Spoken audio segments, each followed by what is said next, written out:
দেশের সকলকে আহ্বান জানাচ্ছি যে দেশে যে বন্যা পরিস্থিতি, সেই পরিস্থিতি মোকাবেলায় আমাদেরকে ঐক্যবদ্ধভাবে কাজ করতে হবে।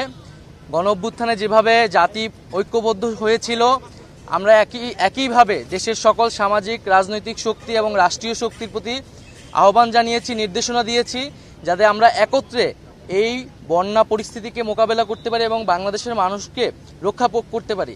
সেই জায়গা থেকে কিন্তু আমরা সরকারি বেসরকারি সকল প্রতিষ্ঠানের কাছে নির্দেশনা দিয়েছি এগিয়ে আসার জন্য।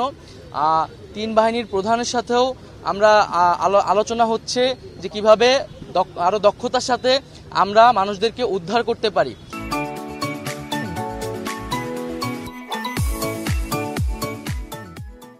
এবং সকলের কাছে সরকারের পক্ষ থেকে সেই আহ্বানটি থাকবে যাতে আমরা একত্রে কাজ করতে পারি। ব্যবসায়ীদের প্রতি বিশেষ আহ্বান থাকবে যাতে তারা এখানে মানবিক দৃষ্টিকোণ থেকে এগিয়ে আসে এবং সরকারকে সহযোগিতা করে।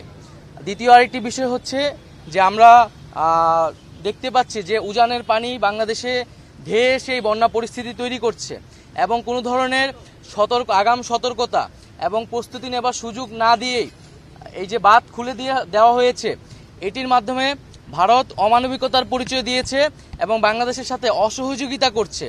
আমরা আহ্বান করব, আমরা আশা করব যে দ্রুত সময়ের মধ্যে ভারত বাংলাদেশের জনগণ বিরোধী এ ধরনের নীতি থেকে সরে আসবে এবং আমরা কিভাবে একত্রে বাংলাদেশের জনগণ এবং ভারতের জনগণকে এ ধরনের প্রাকৃতিক দুর্যোগ থেকে রক্ষা করতে পারি, সেই বিষয়ে সুষ্ঠু সমাধানের পথ বের করতে হবে। বাংলাদেশের মানুষ এই বিষয়টি নিয়ে, শিক্ষার্থী এবং জনগণ ভারতের এই নীতি নিয়ে কিন্তু ক্ষুব্ধ এবং বাংলাদেশের জনগণ দীর্ঘদিন ধরে বাংলাদেশের যে পানির ন্যায্য হিস্সা সেটির জন্য আন্দোলন করছে, সেটির জন্য কথা বলে আসছে। তো আমরা আশা করব যে ভারত বাংলাদেশের সম্পর্কের ভিতরে কোনো টানাপোড়েন যাতে না রাখা হয় এবং একটা ন্যায্যতার ভিত্তিতে যাতে ভারত বাংলাদেশের রাষ্ট্রীয় সম্পর্ক প্রতিস্থাপন করা হয়।